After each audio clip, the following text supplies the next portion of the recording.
Hello and welcome everybody to Flicker Effect, episode 259.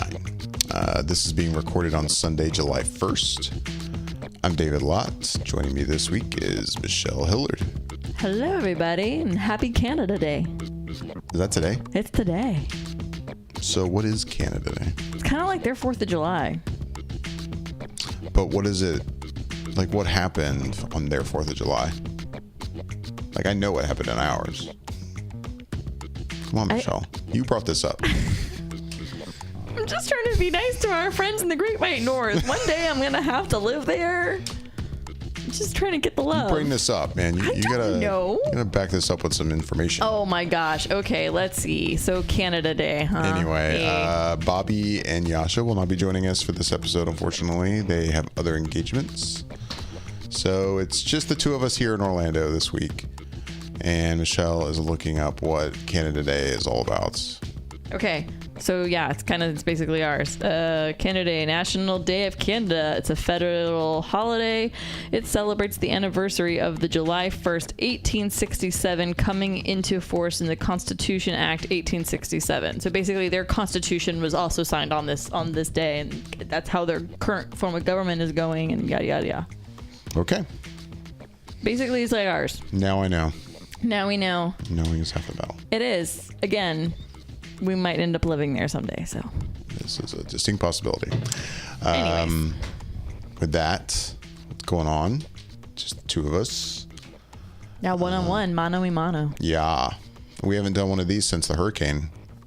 Yeah, we camped out and we did it on our little handheld microphones at my place because I actually had electricity. It was basically an update like, everyone please, we haven't posted in a while, but this is why kind of episode. Because you didn't have electricity at your house for almost 14 days?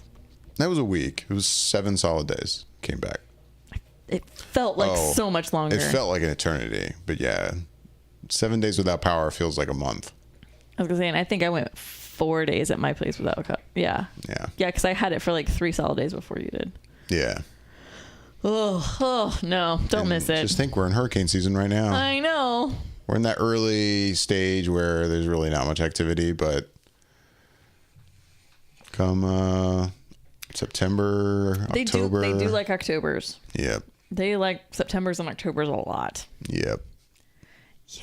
Not that it couldn't happen, at the end of this week, but whatever. I think I look at hurricanes differently. There's no doubt now that I'm a homeowner. I remember it used to be like hurricane, like having a hurricane party, just kind of having just a different change of pace because everyone's all freaking out about hurricane was almost kind of fun before. And now that I own a home, I'm like, oh, fuck that. Fuck hurricanes. I don't want them. They can go away. But what I was going to get at is that it's funny though. One of the first couple things I think of when I think of hurricanes is like, I really just don't want there to be any problems with me flying to San Diego for Comic-Con. Can we just keep storms away for that? Right. And I don't want any problems driving up to Atlanta for Dragon Con. So can we just keep storms away from that? Yeah. Those are the two things that I'm like, oh God, that would really depress me if something came up. Like, dude, go to one of those conventions. Anyway, I know I'm sad. But it's just, I have priorities. I get that. All right. I super get that. So anyway, yep, just the two of us this week. You and I have seen Jurassic Park: Fallen Kingdom since we last recorded. We talked about the movie last weekend because Bobby saw it, but he was the only one who had seen it. Unfortunately, Yasha wasn't on that episode either. So I haven't heard from Yasha. I don't know if he's seen the movie yet. I assume he has. I'm assuming Yasha has because he's really good about that kind of like big blockbustery ones like that. Right. But he hasn't said anything like in our chattings. But yeah, so Jurassic World, Fallen Kingdom. It's funny. Bobby was like, I don't know. I feel bad because he couldn't do any spoilers or anything, and so in a way, I could tell he was being really polite. Yeah. Like, what's this politeness about? Something's up. And it's one of those things when you haven't seen a movie, or like in this situation when I haven't seen a movie yet, and maybe somebody else here on the crew wants to talk spoilers about something. Obviously, I don't want to hear spoilers for a movie I haven't seen. But now I feel bad that he couldn't talk about spoilers because there's no way I'm not talking about spoilers. Like, I'm not going to do it right now. We'll probably do it after. Like, we'll basically end the show, maybe do a little tag on the end. But I've got some shit I got to say in spoilers. Dude. So, and it sucks that Bobby's not here because I'm sure he'll want to talk about spoilers. And it sucks that Yasha's not here because, well, it sucks they're both not here. But I'm curious to hear what Yasha thinks about this movie. Like, very, very curious because I think I can safely say I hated Jurassic World: Fallen Kingdom. There's not a lot of movies I think I can say that I hate. And there's something about that movie, and there's something about the way that movie ends. I hated it. I did not like that film. You know me, we go to a lot of movies together. I sit through credits. I was done. Dude, I don't even think the third credit popped up and you were already like halfway down the aisle. And I was like, we're leaving. That's what's happening. I was fucking out of there. You were so fucking gone. And by the way, if you didn't know, yes, there is a mid or post credit scene for that movie. But I don't give a fuck. Like, I don't care. I've heard a brief description of it. I don't even need to hear it. Like, that's how much I dislike this film. I don't need to see whatever stupid fucking post credit scene it was. And I don't know. I hesitate to say this because then trailers will come out and I'll probably change my tune, but I don't think I'm going to see the next film. I think I'm done. I'm checked out at this point. Well, see, and I hesitate to say this because, well, see, that's spoilers. I really can't say. I can't. I will say there's a reason why I would see the next film. Yeah, I know what you're going to say because we both have the same agreement. Based on something I have said on a previous episode of this podcast. That's all I'll say right now. Because I don't want to spoil the ending of Fallen Kingdom. But only for that reason will I possibly see the next movie. But in the context of this film, this was not a good movie. And it's unfortunate that this movie has made the amount of money it has. And I mean, we're not getting a third film just because this movie has made what it has, because the third film was announced before the movie came out. Oh, yeah. Oh, my gosh. Yeah. That was going to happen. I mean, yeah, maybe if this movie tanked, I'm sure the third film would probably be like, ooh, hold on a second. They'd probably kill it. But there's no doubt they're going to continue on with Jurassic World 3. But so you hated it. I hated it. What'd you think? I didn't hate it. That is a god awful, horrible, bad movie. Like, I guess I hate. There's only a few films that reserve the right of hatred, actual hatred. And yeah, you know, when I use the word hate, I mean, I have a feeling you and I feel the same about the movie. I'm choosing to use the word hate, and you're not. Because when I say I hate a film, that film basically needs to be the fourth film in the trilogy of movies that I don't speak the name of. So, yeah. Oh. At first, I'm like, the fourth film in a trilogy. What's happening right now? Because in my mind, it doesn't exist. So the fourth film doesn't. I ignore the existence of it. So we're talking about Indiana Jones. That's what we're talking about. Yes. Yeah, but I don't speak the name. It's Voldemort to me. Like, I don't speak the name or the title of that film. I hate that film that much. So you dislike that more than this? I dislike that film more than this, and I get that. I don't necessarily disagree with you. I digress. Anyway, Jurassic World: Fallen Kingdom. Let's stay on topic. Was horrible. It was bad. And I cannot wait till we go to spoilers. But basically, here's the short list without going to spoilers. Acting bad, script bad, storyline bad. There were effects that were bad. There were trying to recreate things bad. Things were bad. It was very bad. Like, you just go down the line of basic filmmaking, and I'm like, wow, all of the major things that you're supposed to have that comprise a film, all bad. Everything bad. It felt like there were times I felt like I was watching, you know, like a C or D list kind of movie. Like, I was like, and I'm going to say what I'm going to say here in a second, and it's a film I actually really enjoy. I'm like, am I watching Tremors? Like, what's happening right now? Like, it just was bad. But yeah, you go into a movie like Tremors. I'm expecting Tremors. Expecting that kind of movie. And, you know, I go to see, what is it? The shark one coming out, the Mick or the Meg. Oh, the Meg. The Meg. The Meg, yeah. I expect to go see the Meg, if I see the Meg, which I doubt I will. But if I do, I'm expecting a certain level there that I know what I'm going to get myself into. I know what I'm getting myself into. I know what I'm getting myself into when I see Sharknado and when I see Piranha and other just dumb shit like that. This was like, I don't know what was happening. Like, I was just like, I can't believe I'm seeing this film. This was bad. Like... It's just bad. It's not good. And it sucks because not even Chris Pratt could save this film. And it's sad to me. Sad. Yeah, I mean, my biggest problem with it, and to recap for anyone who doesn't know, I actually like Jurassic World, the first of this new trilogy, or I guess. You liked it more than I did. Yeah, and and also to recap for anyone who hasn't heard, like I didn't see that movie when it came out in theaters. That was the weekend my daughter was born, and I just was. Not only did I not see it, but because of obviously the birth of my daughter, I was just kind of off the grid in terms of like buzz around the movie. I wasn't even really hearing. I knew it made a lot of money, but I wasn't really hearing like a lot of reaction to it. And then I didn't see it for months. Like at home. I think I ended up just renting it or something, and I watched it on HBO. I don't know. And I watched it, and I was pleasantly surprised. Like, I overall enjoyed that movie. I'm not saying it's a great film, but I think it somehow captures a little bit of what we got in the very first Jurassic Park, in that we're at a park. Like, yeah, in the first Jurassic Park, the park's not open yet, but obviously, the first Jurassic Park is a great film in my mind. Like, totally. I love the first Jurassic Park. Completely. And it's really the only movie that ever needed to be made. Like, I fully agree with Jurassic Park, and I know I'm kind of going subtly off topic now, but Jurassic Park was a movie that was great, and it kind of stood on its own, and it needed to be done. Totally. But unfortunately, I mean, Michael Crichton did write another book, Lost World, and then they made a movie of it, and it was directed by Steven Spielberg, and it's one of the few Spielberg films I'm not a fan of. And I will say there are very few Spielberg films I'm not a fan of. You've already mentioned another one. Yeah.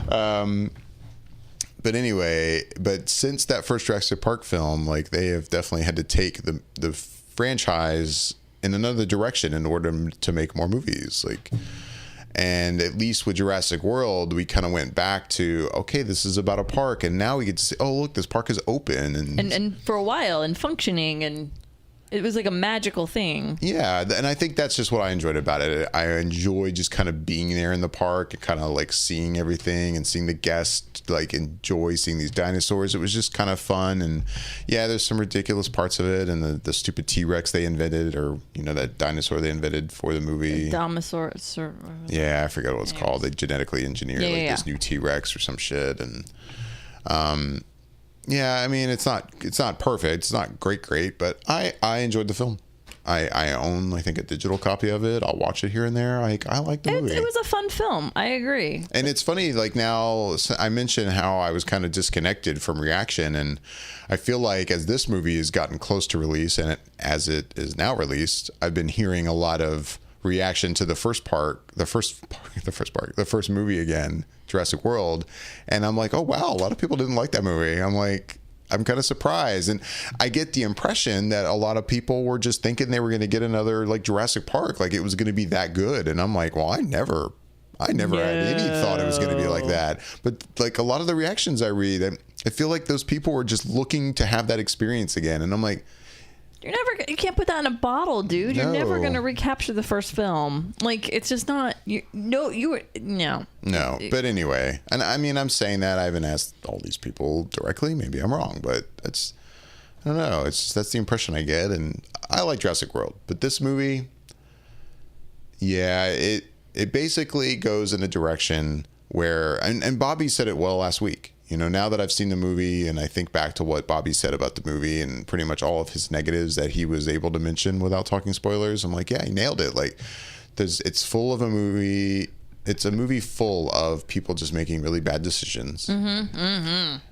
And especially like, and not even that, but it's characters that are doing things that don't make any sense to me. Not in that they're making bad decisions, but just as a character, I don't believe this character would be doing that. Like I don't believe their motives behind a lot of their actions. I'm like, what would conclude you in your brain? You know, namely, was it Claire, Bryce Dallas Howard's character? You know, just right from the beginning when you see like kind of what she's doing with her life now. Yeah, like the updated, like this is where she is today. Yeah, and I'm like, wait, what? No, yeah, like, no, I agree. What the fuck? I was like, that's... And it doesn't get any better. Like at the end of the film, I'm like, are you fucking shitting me? You know, like, yeah. It was just bad. It was baffling. Like, yes, you know, I mean, will I say that there was no good aspects of the film? Sure, there were. I will say there's a lot of at least attempts at humor in this movie, and I barely ever laughed in the movie. I barely ever even smirked. There's a couple moments where I think I probably did a okay, like yeah, you know? yeah. I feel like yeah. Like, I didn't laugh, but I was like, oh, you know, kind of. That was somewhat humorous. It was somewhat humorous. And Chris Pratt, I think he's Chris Pratt. I think he's a charming guy. Yep. He is still great to watch. Mm-hmm. I liked him in it. I liked Bryce Dallas Howard. I thought she's fine, other than some of the things her character is doing. I think just doesn't make any sense to me. Right, and that's the writing and the storyline. Right, that was yeah. I think she's fine. There's one particular like main villain in this who is just insanely one-dimensional and. Mm-hmm. You know, is almost kind of mustache twirling, just villain, and it was almost comedic. No honestly. depth to him whatsoever, and it was just really disappointing. And yeah, the movie was bad. I was upset after I saw it. Like not that I have anything invested in this. Like again, for me, Jurassic Park, the first film, that's all I ever wanted. I'm good. But after seeing Jurassic World and somewhat enjoying it, I was like, okay, well, you know, this would be nice if this trilogy that they're now making ends up being a solid trilogy. Like, right. And this, no, it's done. This was terrible. I mean, I will say there was probably, and I feel like this isn't spoilery because it was shown so much in every single trailer. And I think it's if it was shown in trailers, go for it. It's the one redeeming scene for me. It's the one that I was like, that scene was actually pretty okay. There was a moment or two in it I was like, now this is ridiculousness. But overall, I felt like that whole sequence played out well, and that was them running from the volcano and trying to escape the island. That sequence, overall, I thought actually went really well. That was a good set piece. And the ball going into the water, which again you see in the trailer, like I felt like it was shot in a way that gave you a really good sense of like what that would be like, what you would be feeling like in this moment of holy shit, we're going in the water. How are we going to get out of this thing? There's dinosaurs falling in the water like all around us.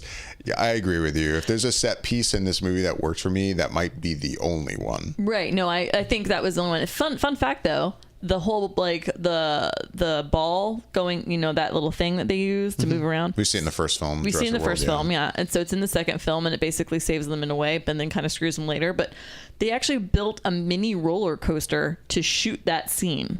Oh yeah. They built a small roller coaster, put Bryce Dallas Howard and the other actor, shoved him in it. We're like, all right, have a good time. We're gonna throw some cameras in here with you, and that's how they were able to get that shot. So basically, they made them do that. Right. Like they actually did that. And so it's like, no, that's pretty cool. Which is another reason I think that shot works so well. But as a whole, that section, that shot, that set piece, that was probably the one redeeming scene out of the whole film that if I were to say, oh, this, you know, what's good about it? That scene? Pretty solid. Yeah, I will give them that. I would agree with that. I'm not saying this movie is completely devoid of any entertainment. Sure. I mean, there's even some dinosaurs I kind of enjoyed. Like, I don't think it's spoilery to say, but there's a moment where you got this dinosaur that's like this head-butting kind of. Oh, with the helmet. I used to remember the names. I used to know all the names of all these dinosaurs a million years ago. And that was kind of entertaining. Yeah. Like, you know, there's stuff like that I'm like, that works for me. Yeah. But there's a lot of other stuff that absolutely does not. And again, I'm done. I will probably see the next film that's going back to Colin Trevorrow. Mm-hmm. You know, he directed the first Jurassic World, and now he's directing the third film. And like I will probably end up seeing it, but basically that third film has to go down a very specific path for me, and if it doesn't, I'm not seeing it. Right. But this franchise has gone down a road of taking like what we got in the first film, which is the wonder of, oh my God, we have dinosaurs, and now we get to see what they actually look like. But then in the end going, wow, this was a really terrible idea. We shouldn't have done this. But that was a really solid film. And now we've just gone into, and Bobby already said this last week, like we've basically gone to full on monster film that they just happen to be dinosaurs.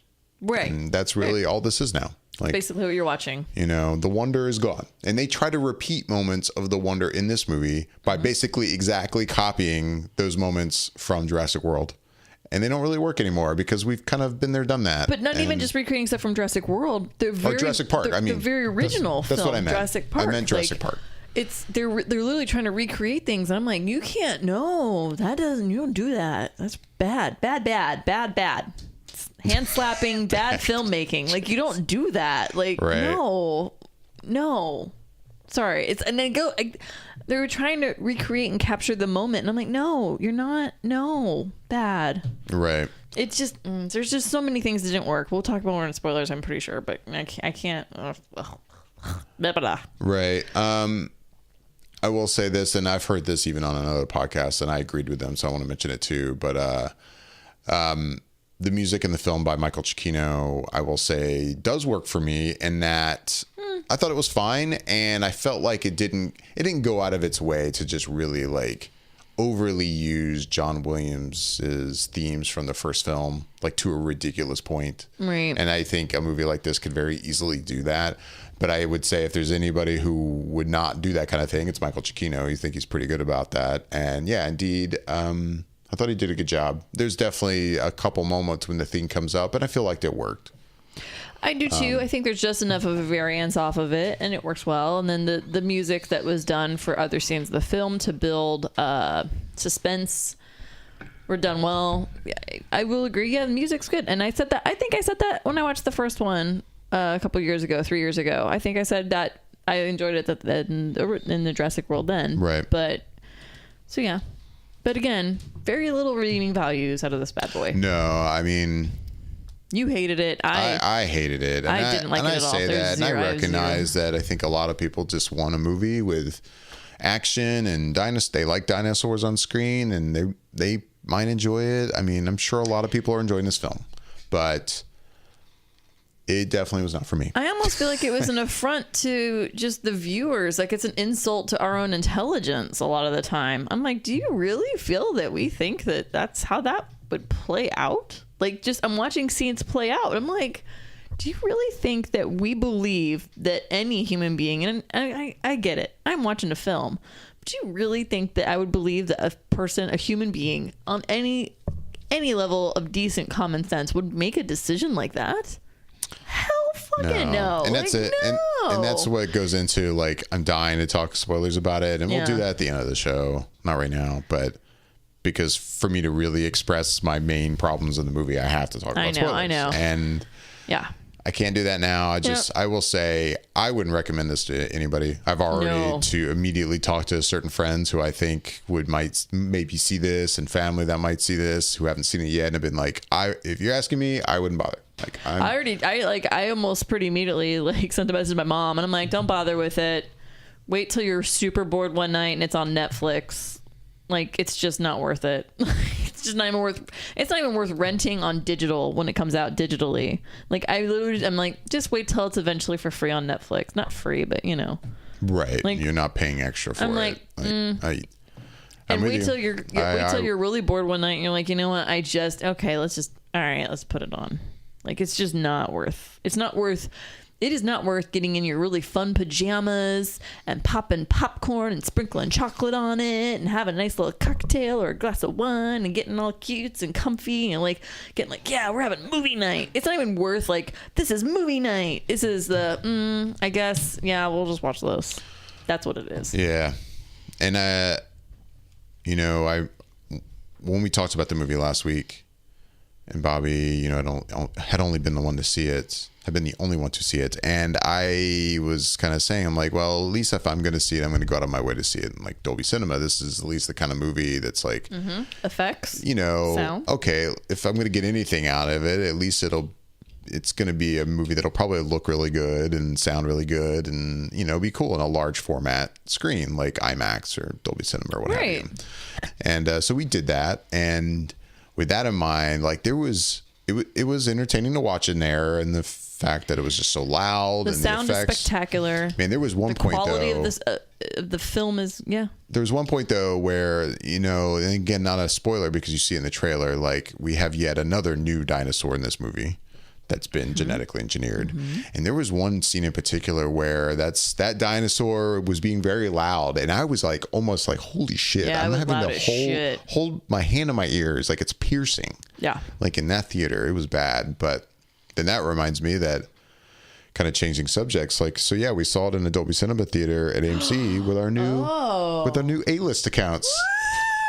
We're officially AMC A-listers. Yeah, something else we talked about last week. So AMC now has its own subscription service to kind of compete with MoviePass. And I had said last week, it wasn't out yet by then. It didn't come out till Tuesday, this past Tuesday. And I had said, I'm like, I can pretty much guarantee I'm going to sign up for this. And sure enough, Tuesday morning, whenever I got the chance, I went ahead and signed up. And because at least for my situation, it was a no-brainer. Like, there's a couple movie theaters near here. The closest one is actually a Regal, but the AMC that's pretty close, we go to a lot because it has a Dolby Cinema screen in it. Yeah. And a lot of the movies that we end up seeing, these big superhero films, a lot of these tentpole movies, they're the kind of movies that I'm like, you know what? I want to see that in the theater where I know the projection's going to be good. I know it's going to sound good. So fuck it. I'm going to pay. And I have to say, usually it's about like $17.50, $18. It's like $18 almost, to see it in Dolby Cinema, like per seat. I'm talking about per human being sitting in a reserved seat. Yes. Yeah. So then when I'm hearing like, wait, I can just pay $20 a whole month, and I can see 3 movies a week, and I could see 3 movies in Dolby Cinema. You could basically see 9 to 12 films based on the month. 9 to 12 films for $20, and all of them can be in Dolby or IMAX or 3D. It's almost insane not to do, especially for you and I. Like, yeah, the death of MoviePass is at hand, friends. It's going to die. Yeah, and there's no doubt that it's different in the MoviePass. It might be a lot of negative for some people. Like, say you live somewhere and an AMC is not convenient. Obviously, the MoviePass is a better option for you. Oh, no, totally. But for my situation anyway, I was already going to AMC most of the time. 3 times a month? And yeah, once this was announced and the pricing was announced, and there's no doubt, maybe the pricing will go up at some point. I'm sure it will, but shit, I mean, the pricing could go up a little bit and it'd still be crazy worth it for me. I mean, not saying I want it to go up, but... No, I mean, for you and I, we see probably on average 3 Dolby films a month. At least, I mean, I would say average. Maybe it's 4, some months it might only be 2, but I mean, it's about 3 a month. I'd say 2 or 3. Yeah, sometimes 3, but... But basically, there's a lot of movies coming. There's so many like big tempo films coming out these days. Yeah, this summer, that it's like, I feel like every other week at least. I'm like, that movie, I kind of want to see it in Dolby. And I had a MoviePass account. I technically still do. I haven't canceled it yet.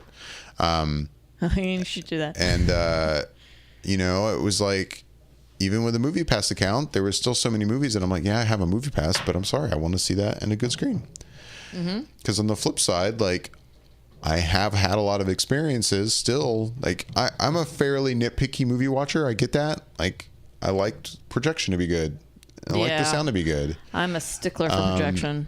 And I've had a lot of experiences where I go to a regular standard movie theater and I'm like, the lamp's not bright enough. Like, oh, it's slightly out of focus. Nope, it's, maybe the sound's a little like funky. The speaker's not working. There's a huge scratch running down the right or left side of the film through the entire film. I have had that happen more often than it definitely needs to be happening. I get that sometimes shit happens, problems happen. And usually if you go up to the front and talk to a manager, they'll give you a coupon to another movie. It's fine, but still it's irritating, you know. And but Dolby Cinema, so far, I'm like, pretty much every movie I've seen in there, I'm like, yep, Oh, it's spectacular. I'm gonna get a solid presentation, and I've been very, very happy with it. So, and honestly, it's worth every penny. I mean, we're saying, oh, it's like $18. It's worth every penny, though. I will say, I have not once regretted purchasing a Dolby ticket.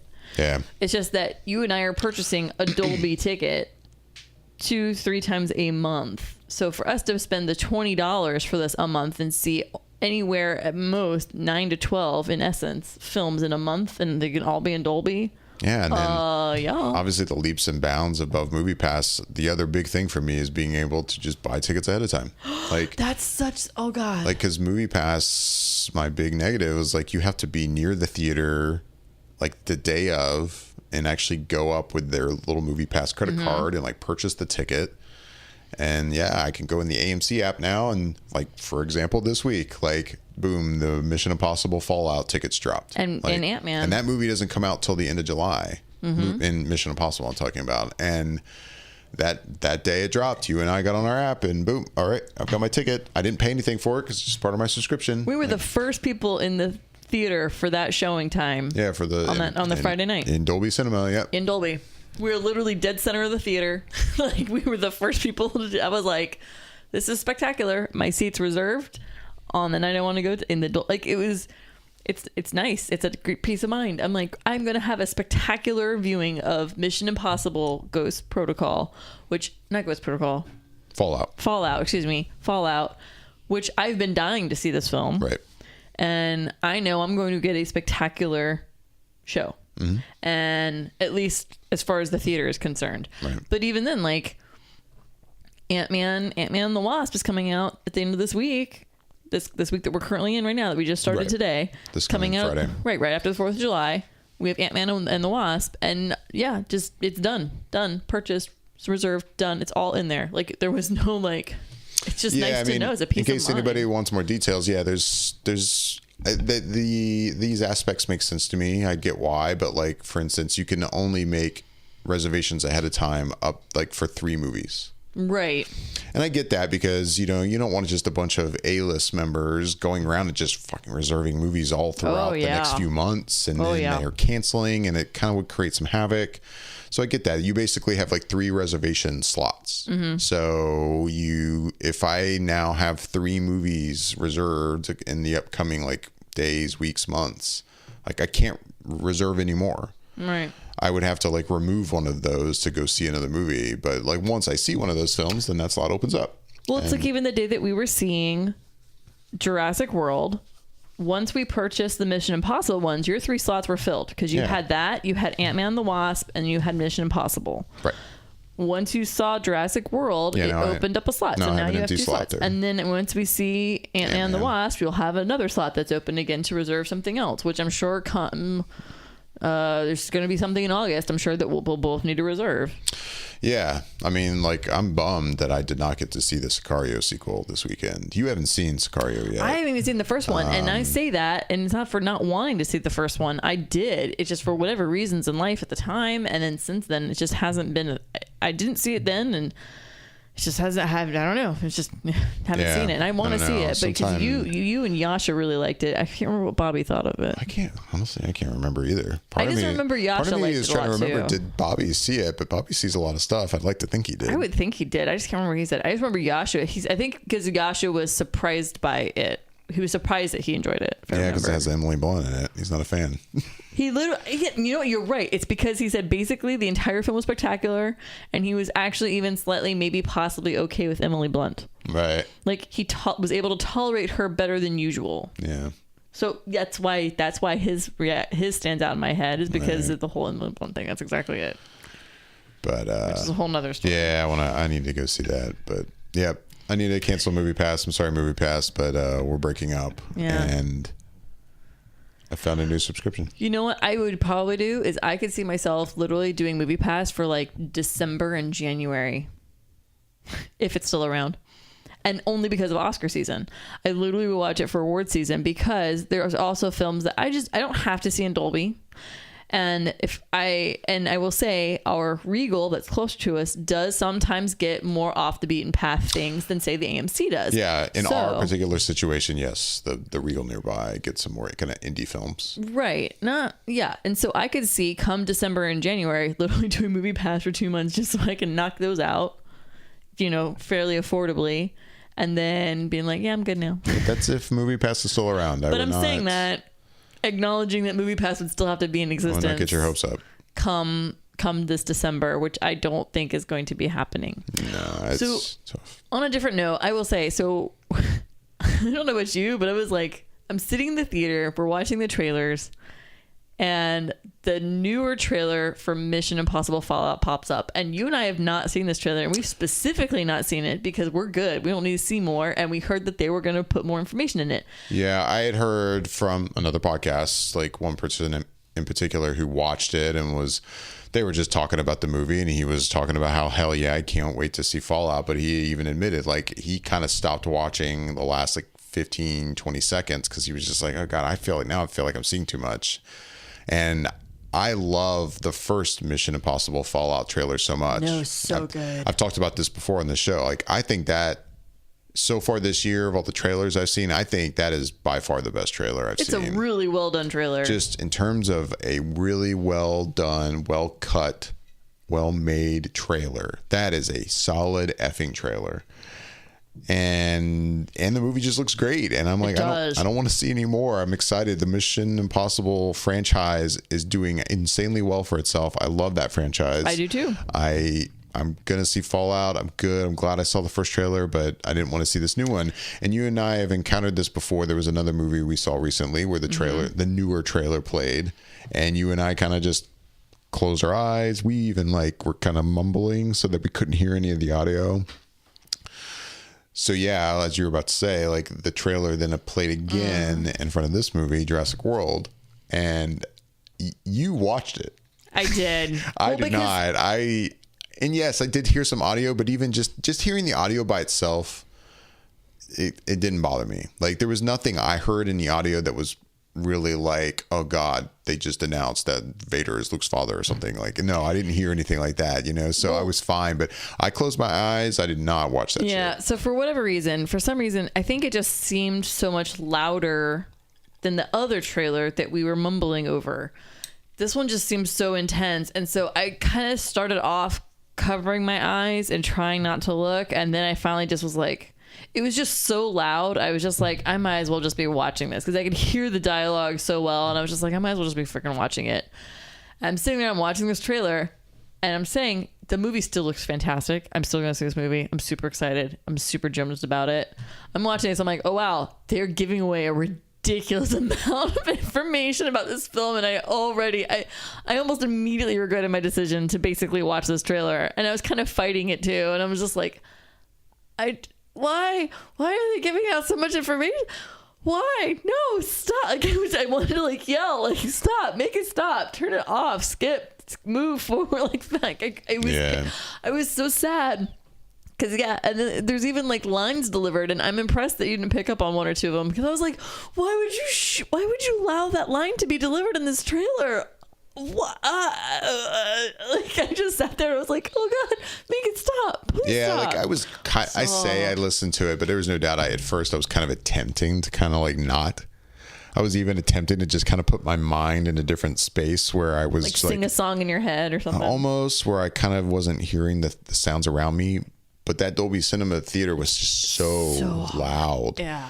And I don't mean so loud in a bad way. It's good, but it's just so loud that it's it was hard not to block out that dialogue. It's damn near impossible, which is why I gave in and just started watching it. But still, I think it's way better than actually watching it. Because even now, when I try to think back to the stuff that was said, and I don't remember, so I'm fine. Right. I think because I didn't have the visual to attach to lock into those lines to, now those lines are out of my brain. They're gone. I was like, oh my God, especially right at the very end of the trailer, there was two major things. I was like, Jesus, are we just, well, I guess, do you not want people to pay to see this now? Stop. That's how trailers are. I mean, people have been complaining about this for a long time. I know. This is one of my biggest pet peeves. It is a very old complaint, but at the same time, I still feel like the trailers continue to go a step too far. Like as much as we've been complaining about this forever, I still feel like they continue to progress in the wrong direction. We are still revealing too much in trailers, and there's going to be certain movies now that I am probably going to avoid. And I'm saying this as someone who is, I think on this podcast, I've kind of almost made fun of those people, mainly Bobby, because Bobby was really I would say Bobby was the first of us, at least as our little group of four, who was like, I'm not watching Force Awakens. Right. That's kind of where it started for us here at Flicker Effect, where he was like, I'm not watching that. I think he saw the first teaser, but he never watched anything beyond it. And I gave him a lot of shit for that. And I still do. We all did. It's Star Wars. And it's like, but then Last Jedi came out and I never watched the last trailer. Like, I just didn't want to do it. Like, well, I mean, we all know how I attacked Beauty and the Beast. So. Oh yeah, you went full on. Like, you were trying to avoid posters. Everything. We were walking down the hallway at AMC, the same theater we always go to, and they had one of those big kind of cardboard cutout displays. And I'm like, how are you not seeing it? It's right. I basically put a hand up to my side. I was like, it's right there. There's Emma Watson as Belle. There she is. She's right there. I don't know how you're not seeing it, but because I think it was like I'd catch like a corner of the dress out of the corner of my eye and be like, oh, I know like a yellow dress, which is a Belle iconic thing, and it'd be like, oh, I know what that's gonna be for, and I would just blinders, and I would just ignore it. And the same with like social media and stuff. Like, I'd start to see the top of like her hair curl or something. I'd be like, oh no, that's for, keep moving, and like I would just do that. And it was hard. It was not easy in this day and age of technology. Right. But, and I went to an extreme, but the whole like skipping a last trailer or something, I think is a good thing to do every now and then. And with Fallout, I really didn't want to see that trailer. I'm sad that I saw it. It was very difficult to not at that point. I mean, and I'll survive, obviously. I'm still going to go see the movie. I'm still super psyched for this film. I'm sure you still enjoy it. I mean, I know I'll enjoy it. Yeah. I'm still super pumped for it. It ends up being bad, but I doubt that. I doubt that. God, I hope not. But, it still bums me out. It's still one of my big pet peeves right now is trailers have always revealed a lot about films, but I feel like in the last couple of years, I think they've really pushed the boundaries of it as far as information given in trailers. And it's almost like it's because of the way we are now with social media in a way. I think people just are so wanting to be in the know about everything all the time, about any topic. And so it's almost like people want to know more about the film they're about to see. And I'm like, why? I still want to go, and I still want to be surprised and enchanted and mystified by most of the film. You even have a friend who's been on the show, and she'll go see movies without even having a knowledge of what the hell the movie's about. Oh yeah, no, Angela. Yeah, she's been on the show before. For people who've been listening for a while. Yeah, she was in the unique situation because of what she was doing out on tour with the job she had, right, where she's already not like watching a lot of TV, and she's able to avoid a lot of stuff, and she enjoys being able to just go up to a movie theater and go look at the marquee and go, I'll have a ticket for that one. And, or like see the poster and be like, yeah, what's that about? And she's never seen a damn thing. And, I'm almost envious of that. And it's not that she's not wanting to be, I think, tuned in about movies, because she loves film. Her and I have talked about film for years, and it's a big part of our friendship that we both love movies so much. But she was able to avoid a lot of stuff, and yeah, I envy that she could just go up to a movie theater and boom, watch this. I mean, but then it can backfire sometimes. She told me a story once. She picked some name and was just like, okay, I'll take that. And she goes in, and it's, she's nothing against anyone who's religious, but she's like me. She's not a very religious person. And she happened to pick a movie, and she's like 15 minutes in, and she's like, oh God, this is like a hardcore, like, it's a church film. This is a church film. That's church film. It's like, oh God, what have I done? Right. Like just not the kind of movie she would enjoy. Right. So,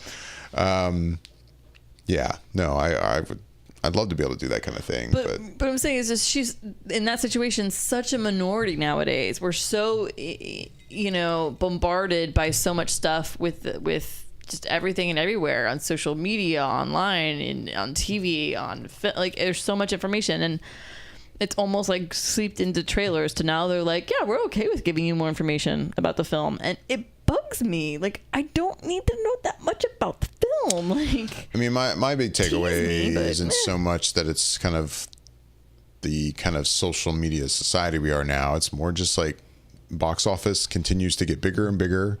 The battle for box office continues to get harder and harder and bigger because of how many big movies are coming out, that it's like, I think studios just really feel like in order to get these many people in the seats, we really have to make a trailer that shows this much. And unfortunately, a lot of times that means showing more than we wish they would, Anyway. Yeah. Before we get to Jurassic World spoilers, since we're running out of time here. I'm impressed. You and I are just babbling along, We're aren't we? 18 days away from Comic-Con. Our badges came. Our badges are here. Oh my God, it was so exciting. This is going to be like your first real con. I say real con, like you've been able to kind of experience it from the outside. But I have a press badge. It's for all 4 days, including the preview night for Wednesday. So I have basically 5 days, and I have all of them. And I felt like I literally was Charlie opening up a bar of chocolate yesterday. And I was just so happy to open my little Comic-Con box with my badge, with my name and my little press sticker and my little pin. And I was like, oh my God, the whole thing, just for me. So I think you're excited. Is what you're telling me. No. Yeah, no. It's that annual time of year where we have to make our pilgrimage to San Diego, and it kind of recharges me, I feel like, for the year in terms of this kind of stuff. And it's inspiring. Yeah, like for film to come. It's nerd stuff. It's coming fast, and yeah, we're gonna be there again this year. So we'll talk about this more as it gets closer, but. We'll definitely be trying to do a lot of stuff, recording a podcast here and there. We're going to try to do a lot more video stuff this year for YouTube. Yeah. Oh, it's going to be awesome this year too. We have cool things and gadgets to make the film actually like look really cool. Yeah, that's fine. So yeah, that should be fun. I'm looking forward to it. I'm pumped. I'm definitely to that point where I'm like keep looking at the calendar. How many weeks are we away? Oh, just 2 weeks. We're like a hair over 2 weeks at this point. Right. We should make a sign this year for our little like half tent that we have, our little sunshade for Friday. That way, like on Friday, while we're waiting in line for Hall H for Saturday, people can like stop and be like, "Hey, this is our little outdoor studio." You're talking about us waiting in line for Hall H. Yeah. Because we try to get into Hall H on Saturday, and like last year was the first year like. It's still crazy. It's still insane to think about how quickly this line has evolved in terms of how early you have to get in effing line for it. I mean, I remember when I spent the one night in line, was it 2014, I think? Or maybe it was 2016. I don't know. And when I spent that one night in line, I was like, I can't believe I'm one of those people now that I spent the night in line. And now 2 nights in line. Like, it's basically mandatory now. I didn't do both nights in line last year, but I spent the first night in line, and then Bobby held the line the second night. Mm-hmm. Like, we had to do 2 nights, and we're gonna have to do 2 nights this year. Oh, totally gonna have to do it again. It's just how it is now. That's just fact. It's just crazy. And yeah, if I were the kind of person that were just alone, like the first year I went, when I met Bobby, I was alone. I just went out to Comic-Con by myself, and I got in line for Hall 8 shit back then. I was able to get in line Saturday effing morning. That's crazy fucking talk now. You were on another planet at this point. That's just not. But anyway, like if I were still going alone, I would not be doing that. Like, no way. I'm not I'm not killing my entire Friday. I'm not killing 2 nights and out. And don't get me wrong, the San Diego weather is great. It is. That's why you're able to camp out. That's why you're able to camp out. If they were doing this here in Orlando, fuck that. Hell no. Hells no. But yeah, if I were alone, there's no way I'd be doing this. At least we're a group. We're able to take turns in line, and we can still experience the con on Friday and do our thing. But yet, then, okay, we'll go chill in line for a little bit. Well, yeah, because there's 4 of us. We all kind of take turns in line. It's nice. Like, I like that we have that dynamic where we all kind of help pitch in, help each other out. Like, think about, like, the last 2 years. I sat in line. I wasn't even going in the damn place. Right.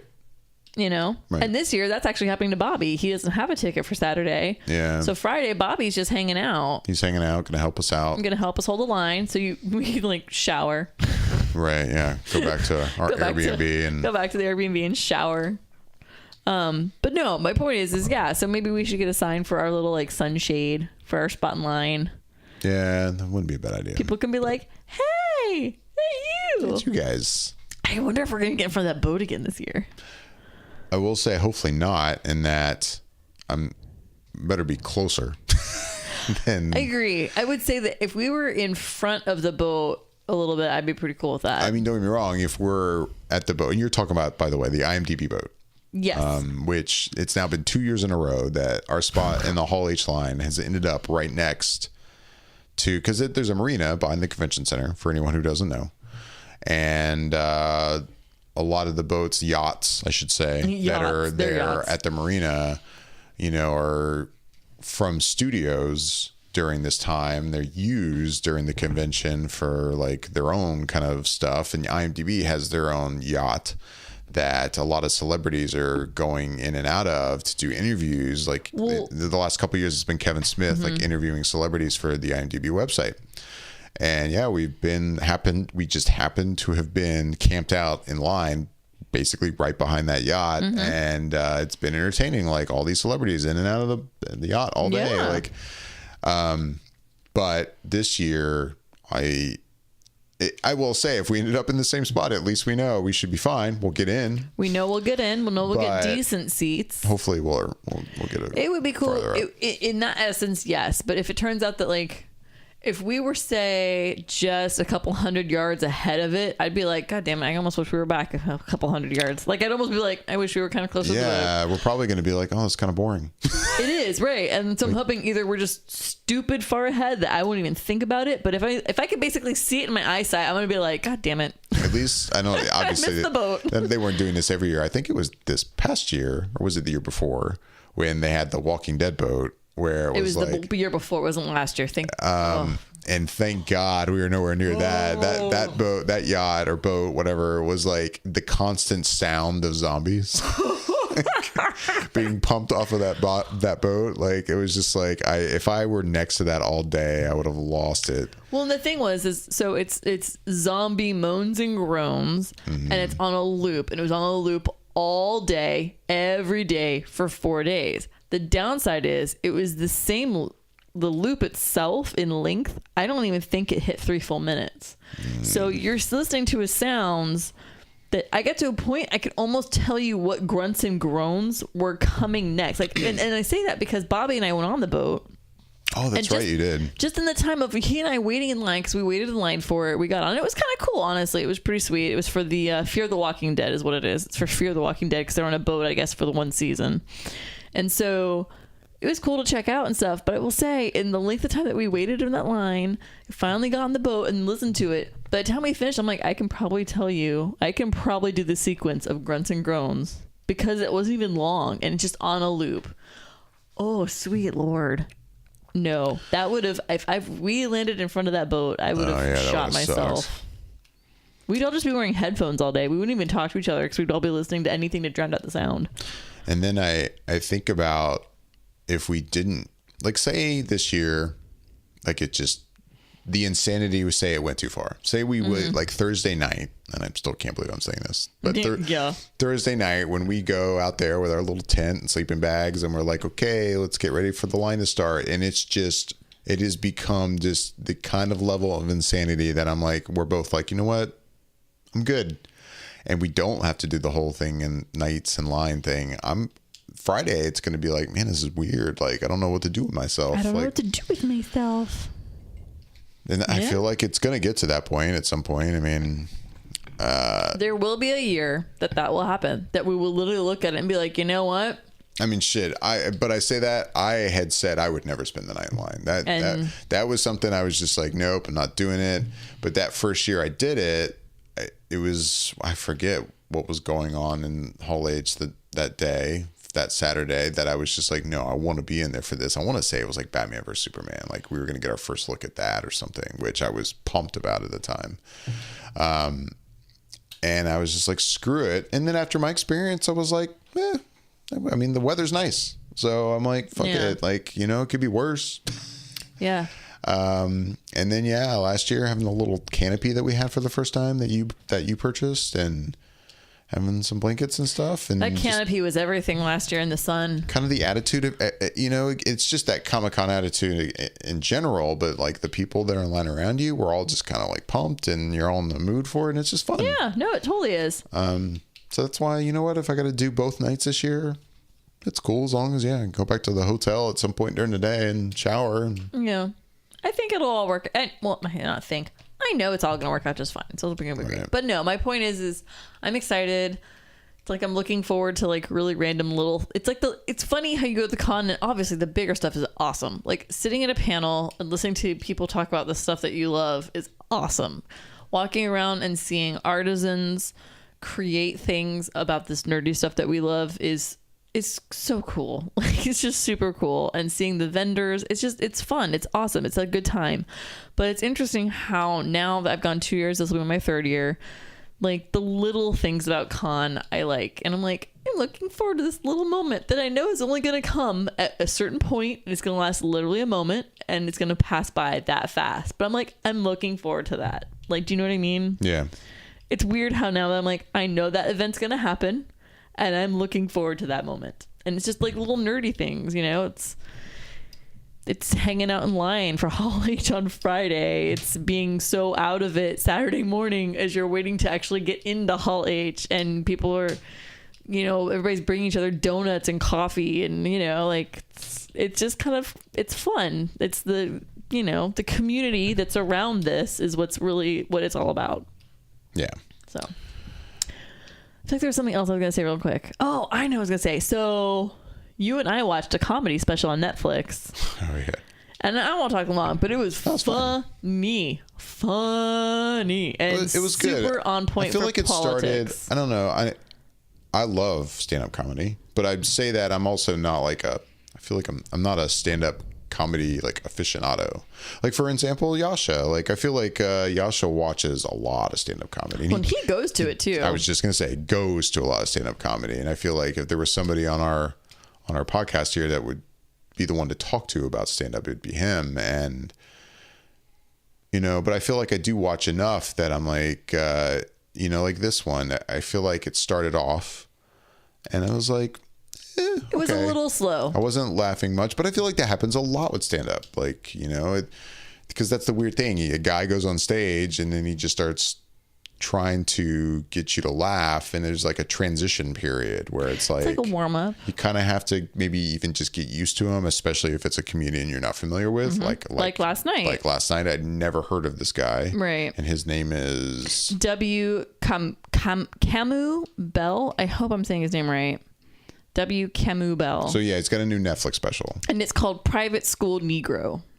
And I only knew about it because as soon as you went into the net, or at least as soon as I went into the Netflix app, there it was, boom, like this special. And then the trailer automatically starts playing. Yeah, and I was like, okay, this looks like it'd be interesting. I'll get this. And you can tell it's kind of more leaning towards more politically kind of things. Yes, yeah. You know,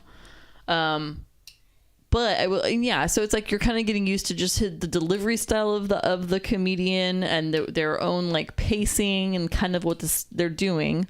But once it you could tell his flow is really going, and I was definitely like starting to feel like, okay, I understand this comic, I understand where he's going, I understand what he's about. God damn, it was funny, but it was also just so on point with everything going on today in the United States as far as our government, our politics, our current like like our own like mental status of how we all are dealing with everything that is surrounding us with everything. It was good. It was really, really, really good. So yeah. So anyways, if you guys are looking for something just funny to watch one night, I recommend it. It's a Private School Negro. It's on Netflix. It's good stuff. Yeah, I enjoyed it. And then, side note, I mean, talking about stuff we've been watching, I finally finished Daredevil season 2. You finished Daredevil season 2? Yeah, it's funny. Like awards. It's going to be especially funny considering what I'm about to say, that it's taken me so long to watch it. But it just took me a while for whatever reason. I don't know. My life has been kind of an interesting schedule of things that get through, and finding time to watch certain TV shows and keeping up with them. Like even right now, Westworld, like it just ended, and sadly I'm only halfway through it. Yeah, we're both crazy behind on Westworld. Crazy behind, and everyone's talking about it on social media, and I'm having to avoid it. And God damn it, I need to watch that. And yeah, for whatever reason, I never watched Daredevil season 2. And I say this, and I loved the first season of Daredevil. Like I've in general very much enjoyed all of the Marvel Netflix shows, but Daredevil especially I thought was great. And finally I watched this season, and it is great. I don't even think it's a contest, as much as I enjoy all of them, that I think Daredevil is the strongest of the Marvel Netflix stuff. Hands down. I would go as far as to say, like, if I could only have one Marvel thing to watch, like if I had to choose, like, you can only continue to see the movies, or you could only see the movies, or you could only see this or that, I'd probably pick Daredevil on Netflix. Like, I love the films, don't get me wrong. The MCU stuff is great. I loved Infinity War. I was super happy with it. But you know, watching a character in this context, more like a comic book, where it's more long form, in that you're getting multiple episodes, a lot more character development. This is very gritty. It's very dark. It's R-rated, which is what you're not getting from the films. It's definitely not for kids, but I dig it. Like, and I think I said this after the first season, and after the second season, I was like, man, if I could get a Batman show like this, God damn it, this would be great. Oh my God. I cannot, my brain is just literally going, what? But I mean, it'll never happen, because now Warner Brothers, Batman's just too big for them. Like, they are going to hold that to films for who knows how long. Like, that probably would just not happen unless we get something like Gotham or, you know. But God, yeah, I really enjoyed it. I have now since started The Punisher. I'm like 3 or 4 episodes in there, even though, like, I've kind of forgot after I started Punisher, by the way, that the Defenders aired before Punisher. It did. So part of me is like, the only reason I'm considering stopping Punisher and going back to the Defenders is because Deborah Ann Wall's character is in the Punisher. And she's already appeared in a couple episodes, and she hasn't spoiled anything for me at all.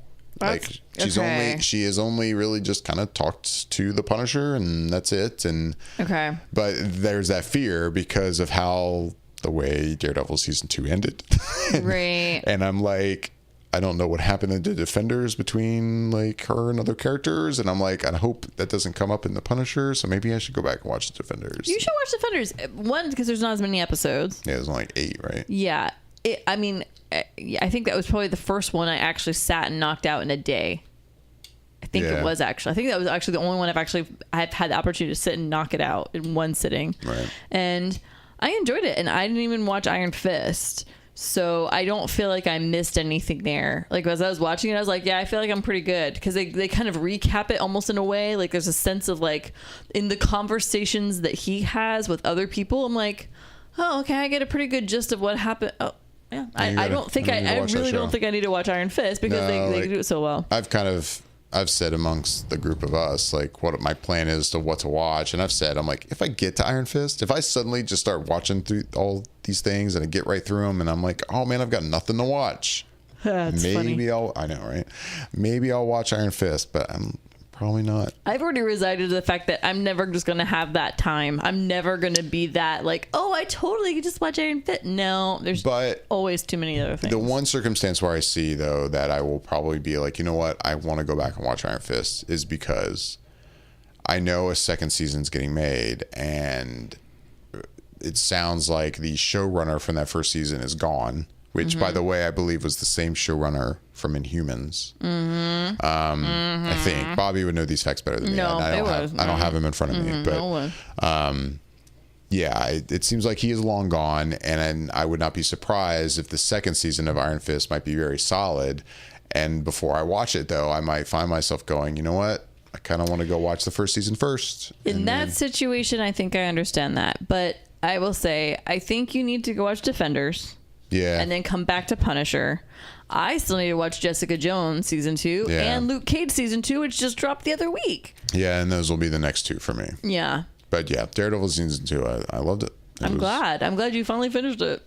It was fucking good. It was really fucking good. Yeah, I mean, if anyone is listening to me say this who has not watched these shows, like Daredevil, so good. Maybe if you're still that person who's like, oh god, but that one movie was so terrible, I don't like that character. I'm like, trust me, just pretend it was never made. Just erase that from your brain. Like, like Daredevil is now way up there for me in terms of comic book heroes.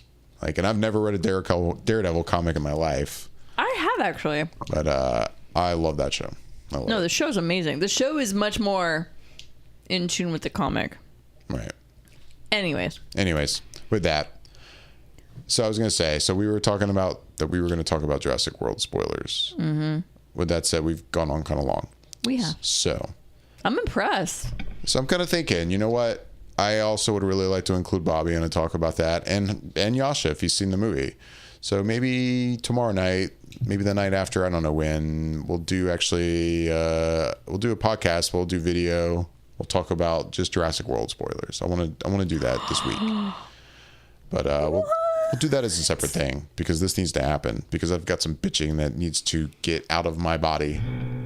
And so I can just kind of exercise the demons. And he's serious, folks, because David's actually doing hand and arm gestures, which he never fucking does in his life. I never do. So he's clearly upset about this, and he is definitely. This is happening. I didn't like that movie.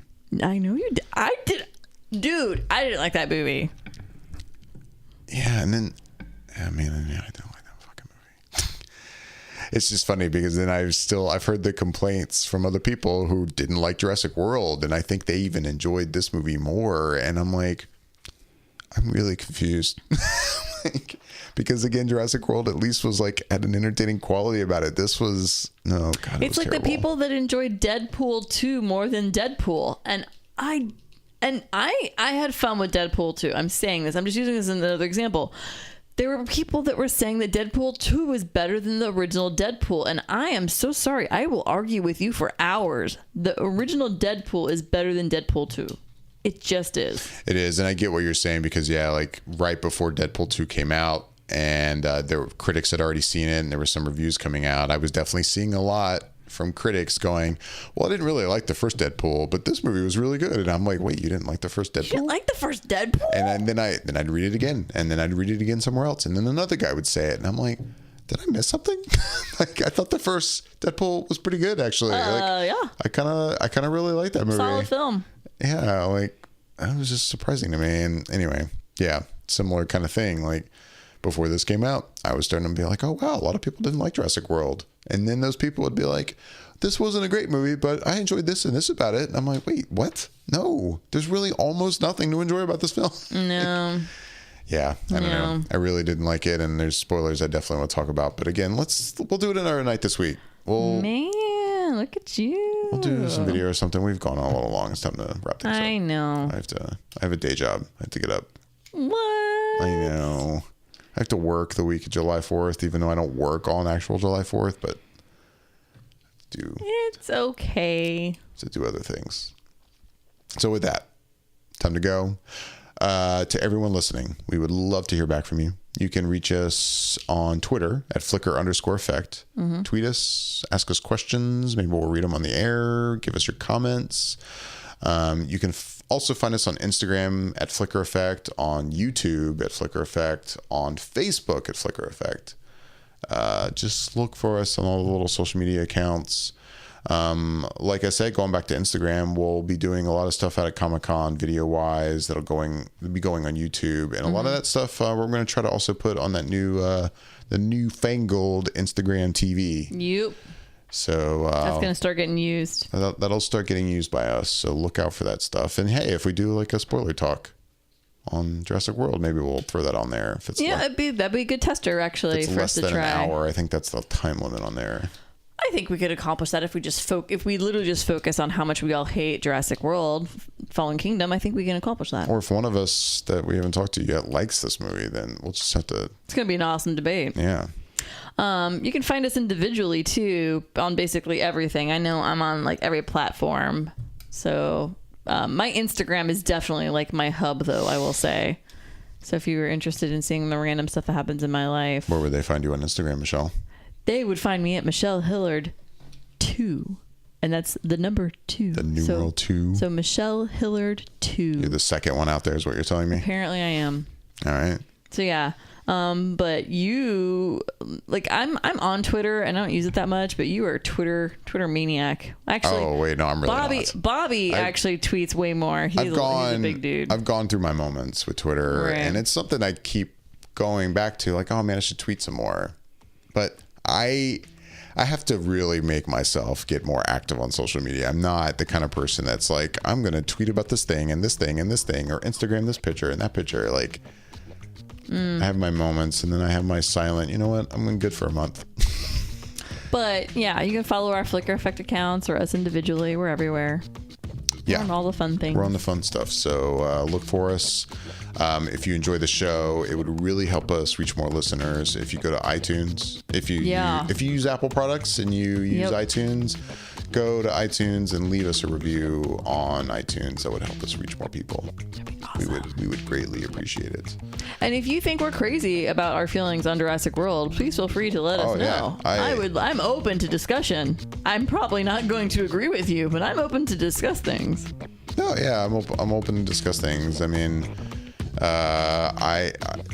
people, you enjoyed it. That's great. I wish I did. I never go into a movie wanting it to be bad. And I say this too about Jurassic World Fallen Kingdom. I went into that movie with crazy low expectations. Like, not only was I not having high hopes for the sequel in general, but we didn't see it for a week. Like, we didn't get to see it opening weekend. I had already kind of heard the general. I'd already seen the 50% rating on Rotten Tomatoes. Right. So I wasn't going into it going, oh my God, this is going to be a solid sequel. Like, it's not like I was going in there going, oh my God, this is going to be so good. I have so many high expectations. I'm so excited. I went in going, yeah, we'll see what happens. No, my expectations Hopefully it'll be good. Were crazy low. And I was kind of maybe thinking they're super low, and then maybe I'll be pleasantly surprised. Right. But no. It went the other way. It got worse. Which is so rare.